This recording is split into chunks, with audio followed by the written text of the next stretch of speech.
Hello everyone, welcome to chem hub. आज हम structural representation of organic compounds के बारे में पढ़ेंगे। पिछली क्लास में हमने क्लासिफिकेशन ऑफ ऑर्गेनिक कंपाउंड पढ़ा था और आज की जो क्लास है इसमें हम पढ़ेंगे कि किसी भी ऑर्गेनिक कंपाउंड को हम किस किस फॉर्म में रिप्रेजेंट कर सकते हैं। ठीक है, मेनली यहाँ पे मैंने कुछ लिख भी रखा है, उसके नीचे इसकी कुछ फॉर्म्स लिख रखी है कि हम किसी भी ऑर्गेनिक कंपाउंड को कंप्लीट स्ट्रक्चरल फॉर्मूला में रिप्रेजेंट कर सकते हैं, उसको कंडेंस्ड स्ट्रक्चरल फॉर्मूला में रिप्रेजेंट कर सकते हैं या फिर उसको हम बॉन्ड लाइन स्ट्रक्चरल फॉर्मूला में रिप्रेजेंट कर सकते हैं। इसके अलावा एक 3D स्ट्रक्चर और आती है कि 3D स्ट्रक्चर में हम किसी भी कंपाउंड को किस तरीके से रिप्रेजेंट करते हैं, उसके बारे में हम नेक्स्ट क्लास में पढ़ेंगे। ठीक है, तो इस क्लास में हम पढ़ेंगे कि कोई भी आपके पास में ऑर्गेनिक कंपाउंड है। अब ऑर्गेनिक कंपाउंड जरूरी तो नहीं है कि हमेशा ही आपके पास में सिंपल होगा, कई बार ऐसा हो सकता है कि बहुत ही कॉम्प्लेक्स कंपाउंड आपको मिल जाए। ठीक है, या फिर ऐसा बोल सकते हैं कि बहुत ही लेंदी ऑर्गेनिक कंपाउंड अगर आपको मिल जाए तो क्या आप उसको हमेशा ही पूरा का पूरा लिखना पसंद करोगे या फिर उसको हम सिंप्लीफाई कर सकते हैं किसी भी तरीके से या फिर किसी भी स्ट्रक्चरल रिप्रेजेंटेशन के द्वारा, उसके बारे में हम बात करते हैं। मेनली जब कोवेलेंट बॉन्ड का फॉर्मेशन होता है तो इसमें जो बॉन्ड का फॉर्मेशन होता है तो यहाँ पे हम डैश का यूज करते हैं। जैसे आपने देखा होगा कि कार्बन और कार्बन के बीच में अगर सिंगल डैश है, इसका मतलब यहाँ पे क्या है, सिंगल बॉन्ड का फॉर्मेशन हुआ है यहाँ पे कार्बन और कार्बन के बीच में। या फिर ऐसा बोल सकते हैं, इसको अगर लेविस डॉट स्ट्रक्चर से दिखाएं तो हम कुछ इस तरीके से दिखा सकते हैं कि कार्बन है, उसका एक इलेक्ट्रॉन है और एक दूसरे कार्बन का इलेक्ट्रॉन है और इन दोनों के बीच में ओवरलैपिंग हुई है, ऐसा बोल सकते हैं। ठीक है, और बोल सकते हैं या फिर कि कोवेलेंट बॉन्ड का यहाँ पे फॉर्मेशन हुआ है। ठीक है, तो अगर आपके पास में सिंगल डैश है दैट मींस यहाँ पे सिंगल बॉन्ड है। डबल डैश का मतलब होता है कि कार्बन कार्बन के बीच में डबल बॉन्ड का फॉर्मेशन हुआ है और कार्बन के बीच में अगर 3 डैश आपके मौजूद है, इसका मतलब यहाँ पे ट्रिपल बॉन्ड का फॉर्मेशन हुआ है। ठीक है, तो ये तो डैश का जो भी फिनोमेना है वो है। अब सबसे पहले हम बात करते हैं यहाँ पे कंप्लीट स्ट्रक्चरल फॉर्मूला कैसा होता है उसके बारे में। कंप्लीट स्ट्रक्चरल फॉर्मूला, ये जो हमने डैश अभी इसके बारे में देखा है, सिंगल बॉन्ड, डबल बॉन्ड या ट्रिपल बॉन्ड के बारे में, इसमें जो डैश यूज किए हैं इनके बारे में ही आपको कंप्लीट स्ट्रक्चरल फॉर्मूला में देखने को मिलेगा। ठीक है, कोई भी कंपाउंड है उसमें कई तरीके के बॉन्ड्स हो सकते हैं। जैसे हाइड्रोकार्बन है, कार्बन और हाइड्रोजन उसमें प्रेजेंट है, लेकिन वहां पे कार्बन और हाइड्रोजन के बीच में किस तरीके की बॉन्डिंग प्रेजेंट है, कार्बन कार्बन के बीच में किस तरीके की बॉन्डिंग प्रेजेंट है। अगर हम हर तरीके की बॉन्डिंग को या फिर जितने भी कोवेलेंट बॉन्ड बने हुए हैं किसी भी ऑर्गेनिक कंपाउंड में, उन सबको शो करें। मेरा कहने का मतलब यह है कि अगर कार्बन और कार्बन के बीच में बॉन्ड है तो उसको आप इस डैश के थ्रू समझाओगे। अगर डबल बॉन्ड है तो डबल डैश लगाना है, ट्रिपल बॉन्ड है तो ट्रिपल डैश लगाना है। इसके साथ में कार्बन के साथ में कुछ हाइड्रोजन्स भी जुड़े होंगे उसकी वैलेंसी को कंप्लीट करने के लिए, तो कार्बन और हाइड्रोजन के बीच में भी कोई ना कोई बॉन्ड होगा, उसको भी आपको किससे शो करना है, डैश से शो करना है। मेरा कहने का मतलब यह है कि जो कंप्लीट स्ट्रक्चर होती है इसमें जितने भी आपके बॉन्ड्स होते हैं कार्बन और हाइड्रोजन के बीच में या फिर कार्बन और कार्बन के बीच में, उन सबको हमें शो करवाना है। जैसे अगर हम बात करें इथेन की, ठीक है, जैसे इथेन है, एग्जांपल्स की बात कर रहा हूं मैं। कंप्लीट स्ट्रक्चर में इथेन ले लिया हमने, इथीन ले लिया, इथाइन ले लिया। इसके अलावा हम ले सकते हैं इथेनॉल। इसके अलावा भी बहुत एग्जांपल है, सभी एग्जांपल्स को हम नहीं समझ सकते यहाँ पे। इनके द्वारा मैं आपको यहाँ पे बता देता हूँ कि कंप्लीट स्ट्रक्चर का मतलब क्या है। अगर हम इथेन की बात करें तो इथेन का फॉर्मूला क्या होता है, CH3CH3। तो मैं ये बताना चाहता हूँ कि कार्बन और कार्बन के बीच में जो भी बॉन्ड है या फिर कार्बन और हाइड्रोजन के बीच में जो भी बॉन्ड है, उन सबको हमें यहाँ पे शो करवाना है। जैसे कार्बन और कार्बन के बीच में एक सिंगल बॉन्ड था, इसके अलावा 3 हाइड्रोजन एक कार्बन के साथ में जुड़े हुए हैं और 3 हाइड्रोजन दूसरे वाले कार्बन के साथ में जुड़े हुए हैं। आपकी इथेन की स्ट्रक्चर ये होती है, इसमें जितने भी आपके बॉन्ड्स बन रहे थे उन सबको हमने यहाँ पे शो किया है। ठीक है, इसका मतलब ये कंप्लीट स्ट्रक्चरल फॉर्मूला है किसी भी ऑर्गेनिक कंपाउंड का या फिर बोल सकते हैं इथेन का यहाँ पे। ठीक है, इसी तरीके से जब इथीन की बात की जाती है तो यहाँ पे आपको पता है कार्बन और कार्बन के बीच में सिंगल बॉन्ड होता है और एक दोनों कार्बन से 2-2 हाइड्रोजन आपके अटैच रहते हैं। यह आपका यहाँ पे कंप्लीट स्ट्रक्चरल फॉर्मूला है इथीन का। इसी तरीके से जब इथाइन की बात की जाती है तो इथाइन का कंप्लीट स्ट्रक्चरल फॉर्मूला कुछ इस तरीके से होगा। मैं बोलना चाहता हूं अगर इसको हम ऐसे लिख दें, ये भी तो हो सकता है, लेकिन इसमें अब देखो हम कार्बन और हाइड्रोजन के बीच की बॉन्डिंग हमने नहीं दिखाई है, इसका मतलब हम इसको कंप्लीट स्ट्रक्चरल फॉर्मूला नहीं बोलेंगे। कंप्लीट स्ट्रक्चरल फॉर्मूला का मतलब होता है जितने भी बॉन्ड्स उसमें बन रहे हैं उनको सबको आपको बॉन्ड के द्वारा दिखाना है। दैट मींस ये जो डेस हम यूज कर रहे हैं इनके द्वारा यहाँ पे दिखाना है। अगर हम इथेनॉल की बात करें तो इथेनॉल की स्ट्रक्चर होती है क्या, CH3CH2OH। तो CH3CH2OH, देखो जितने भी बॉन्ड्स आपके बन रहे थे उन सबको शो कर रहे हैं हम, ठीक है। तो इस तरीके से हम कंप्लीट स्ट्रक्चरल फॉर्मूला के बारे में बात करते हैं। इसके बाद में कंप्लीट स्ट्रक्चरल फॉर्मूला, अब देखो इसमें एक आपको मैं कंप्लीट स्ट्रक्चरल फॉर्मूला और बताता हूं एन ऑक्टेन का। भाई कंडेंस्ड स्ट्रक्चरल फॉर्मूला या बॉन्ड लाइन स्ट्रक्चरल फॉर्मूला की क्यों जरूरत पड़ी इसके बारे में बताता हूं। एन ऑक्टेन का मैं आपको फॉर्मूला बताता हूं क्या होता है। कंप्लीट बना रहा हूं, ठीक है, कंप्लीट स्ट्रक्चरल फॉर्मूला में बना रहा हूं।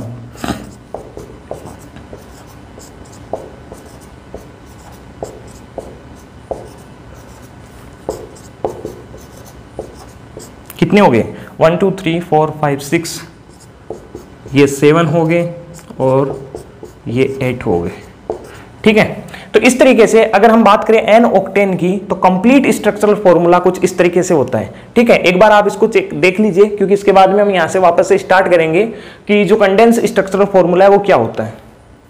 अब देखो हमने यहाँ पे ओनली एक एग्जाम्पल रखा है एन ऑक्टेन का, ठीक है। अब मान लो आपको कुछ भी आप लिख रहे हो एन ऑक्टेन के बारे में, उसमें कुछ आ गया है आपके पास में और आपको वहां पे बहुत कई बार आपको रिपीट करना है, एन ऑक्टेन को रिपीट करते रहना है, मतलब आपको उसकी स्ट्रक्चर पूरी बनानी है। तो अगर आपको रिपीट करना हो तो क्या आप ऐसा पसंद करोगे कि आपको पूरा का पूरा फॉर्मूला या कंप्लीट स्ट्रक्चर उसकी लिखना पसंद करोगे, या फिर आप ऐसा पसंद करोगे कि इस स्ट्रक्चर को बहुत ही छोटा कर दें या फिर इसको और ज्यादा सिंप्लीफाई कर दें जिससे हमें लिखने में आसानी हो जाए, कोई प्रॉब्लम नहीं आए। क्योंकि इतनी बड़ी स्ट्रक्चर आप कितनी बार लिख सकते हो, पूरी कॉपी भर जाएगी आपकी, ठीक है ना। तो ऐसी कंडीशन में जो कंप्लीट स्ट्रक्चरल फॉर्मूला है इसको कंडेंस्ड स्ट्रक्चरल फॉर्मूला में कन्वर्ट किया गया। जो कंडेंस्ड स्ट्रक्चरल फॉर्मूला होता है ये कंप्लीट की तुलना में छोटा होता है, और जो कंडेंस्ड स्ट्रक्चरल फॉर्मूला होता है, कंडेंस्ड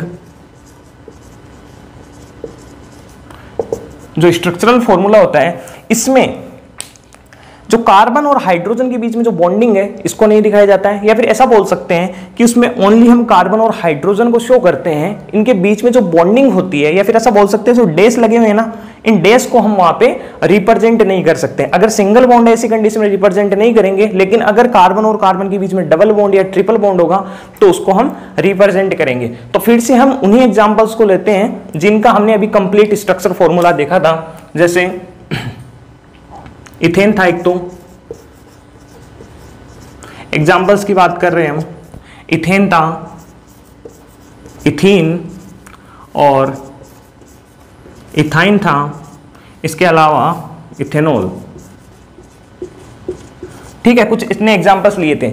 अब इथेन की जब आपने कंप्लीट स्ट्रक्चर बनाई थी तो किस तरीके से बनाई थी, CH3 और CH3 कुछ इस तरीके से बनाई थी। अगर हम इसमें कार्बन और हाइड्रोजन के बीच के बॉन्ड और कार्बन कार्बन के बीच की जो डेस है इनको हम यूज कर रहे हैं, इनको लिखना ही छोड़ दें, ऐसी कंडीशन में हम बोल सकते हैं कि हमारी जो कंप्लीट स्ट्रक्चर फॉर्मूला है थोड़ा सा छोटा हो जाएगा। इसके अलावा किसी एक कार्बन पे, जैसे अगर हम कार्बन की बात करें तो कार्बन पे जितने भी आइडेंटिकल ग्रुप लगे हुए हैं या फिर नंबर ऑफ आइडेंटिकल ग्रुप अगर एक दूसरे के पास पास में ज्यादा नंबर में है, ऐसी कंडीशन में उनको हम साथ में भी लिख सकते हैं। जैसे यहां पे कार्बन के साथ में 3 हाइड्रोजन लगे हुए हैं, तो जरूरी नहीं है हमें कार्बन को हम देखो ऐसे लिख सकते हैं, C इसके साथ में 3 H हैं तो CH3 हो गया, सिंगल बॉन्ड CH3 हो गया, ठीक है। आप इस तरीके से लिख सकते हो, हमने एक बॉन्ड बीच वाला इसमें यूज किया है, ठीक है। इसके अलावा आप ऐसे भी यूज कर सकते हो इसको, CH3 CH3,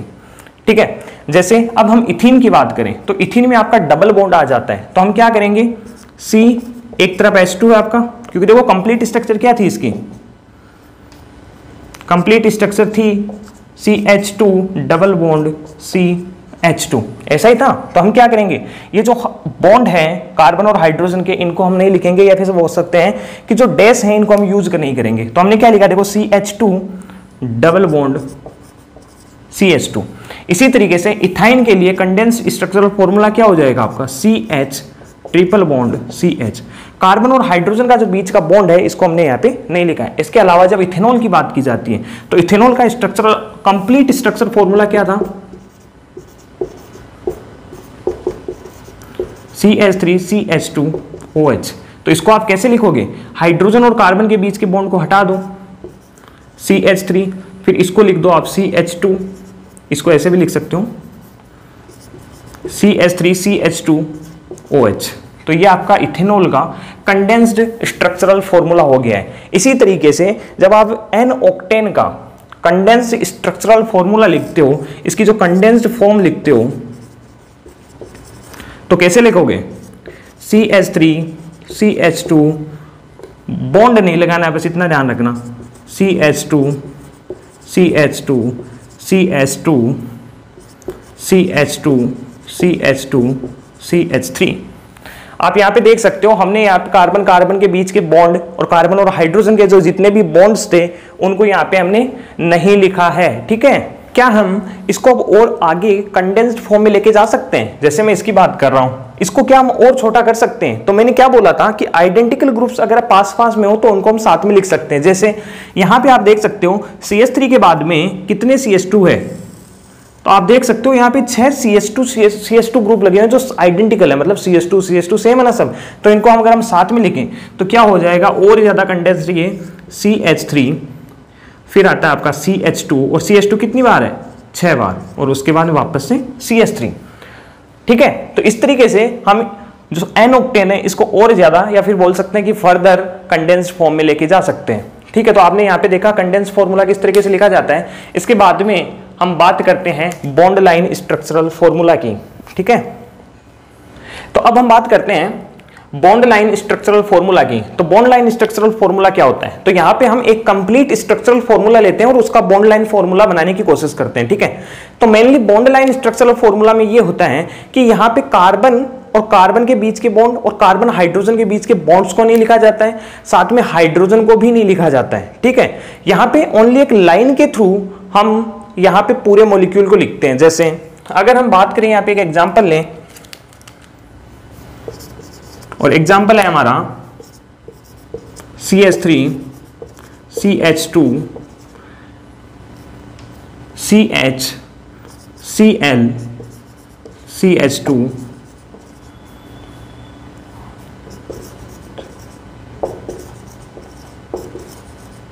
इसको ऑक्टेन और ये कर देते हैं 3 मिथाइल ऑक्टेन हो गया आपका। ठीक है, इसको अगर हमें बॉन्ड लाइन स्ट्रक्चर फॉर्मूला में कन्वर्ट करना हो, किसमें?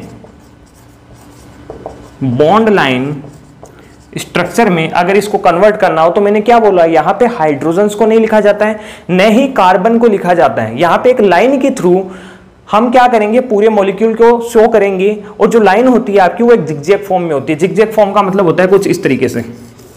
ठीक है, ये होती है आपकी स्ट्रक्चर जिगजैग फॉर्म। ठीक है, तो अब देखो मैंने यहाँ पे जो बनाया है ये भी एक कंपाउंड है, एक ऑर्गेनिक कंपाउंड है। ठीक है, जिसमें जो लाइंस होती है आपकी वो कार्बन कार्बन के बीच के बॉन्ड को शो करती हैं। ठीक है, जैसे यहाँ पे आप देख सकते हो ये लाइन है, तो ये कार्बन कार्बन के बीच के बॉन्ड को शो करेगी। दैट मीन्स यहाँ पे एक कार्बन होगा, एक कार्बन यहाँ पे होगा। इसी तरीके से ये जो लाइन है ये भी एक कार्बन कार्बन बॉन्ड को शो करेगी, तो एक कार्बन यहाँ पे, एक कार्बन यहाँ पे।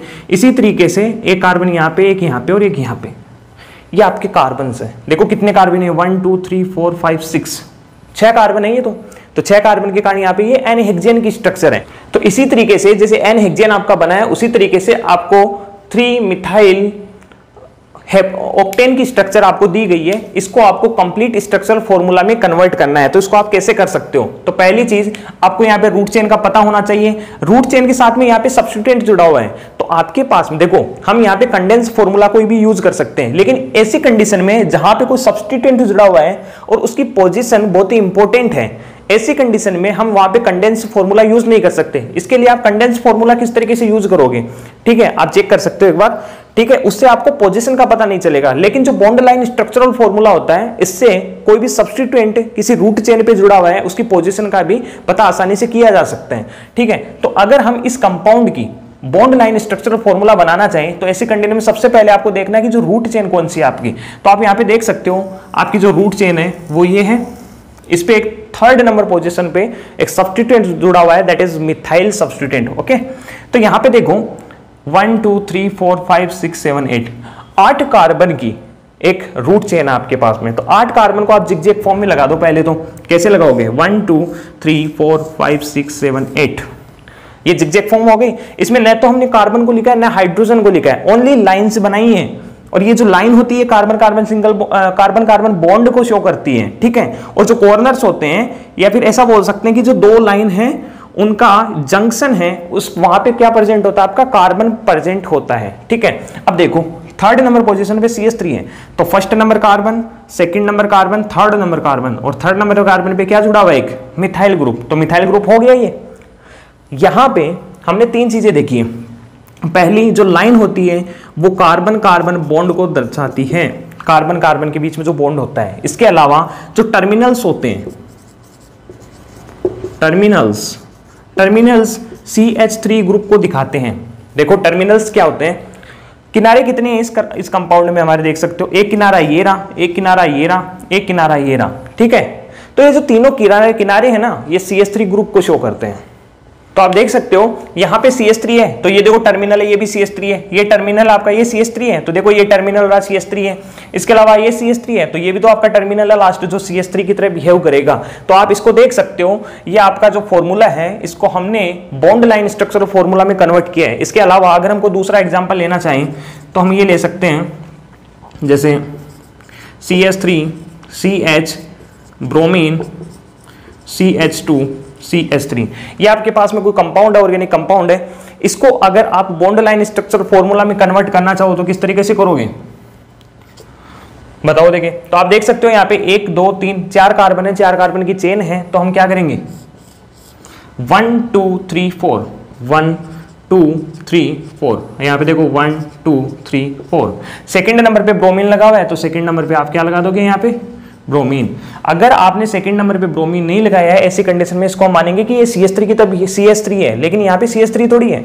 अगर CH3 के अलावा कोई भी फंक्शनल ग्रुप प्रेजेंट है तो उसको आपको लिखना है। CH3 को आप नहीं लिखोगे तब भी चल जाएगा, क्योंकि ये टर्मिनल और टर्मिनल आपका CH3 की तरह बिहेव करता है। तो यहाँ पे आप क्या लिखोगे, Br लिख दोगे, ठीक है। इसके अलावा अगर आप एग्जाम्पल और लेना चाहो, CH3 CH CH3 CH2 CH2OH। अब देखो यहां पे टर्मिनल नहीं रहा आपके पास में, क्योंकि फंक्शनल ग्रुप लगा हुआ है लास्ट में। इसका मतलब जो हम इसकी बॉन्ड लाइन स्ट्रक्चरल फॉर्मूला लिखेंगे उसमें भी टर्मिनल नहीं बनाएंगे, इस साइड में ये दो बनाएंगे। इसका मतलब देखो 1 2 3 4 4 कार्बन आपके पास में, 1, इसमें नंबरिंग भी दे देते हैं साथ में, ठीक है। 1 2 3 4, ठीक है। तो इसको भी दे दो 1 2 3 4। सेकंड नंबर पोजीशन पे एक CH3 ग्रुप लगा है, तो सीधा लगा दो, कोई दिक्कत नहीं है, हमें लिखने की जरूरत नहीं है यहाँ पे, क्योंकि ये टर्मिनल है और टर्मिनल CH3 की तरह बिहेव करता है। इसके अलावा जो फोर्थ कार्बन है इसके ऊपर OH लगा हुआ है, तो ये लो OH लगा दो, ठीक है। तो इस कंपाउंड की ये बॉन्ड लाइन स्ट्रक्चरल फॉर्मूला इसका होगा, ठीक है। तो इस तरीके से हमने यहाँ पे complete condensed and bond line structural formula के बारे में बात की है। अगर आपको वीडियो अच्छा लगा हो तो लाइक कर दीजिए, सब्सक्राइब कर दीजिए चैनल को, ठीक है। इसके अलावा इससे रिलेटेड जितने भी जो नोट्स हैं आपको टेलीग्राम चैनल पे प्रोवाइड करवा दिए जाएंगे। टेलीग्राम चैनल का लिंक आपको डिस्क्रिप्शन में मिल जाएगा। Okay, thank you.